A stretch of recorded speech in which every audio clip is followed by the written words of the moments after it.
काल आमच्या व्हिडिओला एक कंप्लेंट आली. कमेंट म्हण कमेंट. अहो सोनू पप्पा मला माहिती तुम्ही किती हुशार येतं. हा तसं मी तर बायकोच हुशार राहते म्हणा नवऱ्यापेक्षा. नवरा किती काय शिकेला असा ना, पण एकदा बायको म्हणली ना हे असं आहे तर ते तसंच आहे.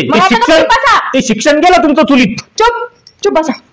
तर ते म्हणता ताई दाजी तुम्ही खूप छान ऍक्टिंग करता आणि तुमची कॉमेडी मला खूप आवडती. तोही कोंबडी आवडती त्याला. अहो संचपा माझी नाही, दोघाची आवडती दोघाची. तर ते म्हणता तुमची जोडी जन्मोजन्मी अशीच राहो. जन्मोजन्मी नाही तर 7 जन्म अशीच राहो. तो ना काय वाईट करेल रे भाऊ. हा काय वाईट करेल तू अशी कमेंट करू राहिला मला. अरे मलाच माहिती हा जन्म मी कसा काढू राहिलो. मी का तो केळीचा बागू पटला भाऊ. काऊन असं म्हणू राहिला तू. काऊन माझ्या जखमेवर मीठ चोळू राहिला. सोनूची बाप्पा मला माहितीये मला काय त्रास सहन करणं पडतो. अवघड जागेचं दुखणं व्हायलंय आणि याला काही काम नाही म्हणतोय तुमची जोडी अशीच राहो 7 जन्मी. अरे भाऊ लय तकलीफ रे मला, लय तकलीफ आहे मला. अहो चुप बसा ना. आवाज दाबल्या दौराला, आवाज दाबल्या दौराला. चुप बसा ना. लय अन्याय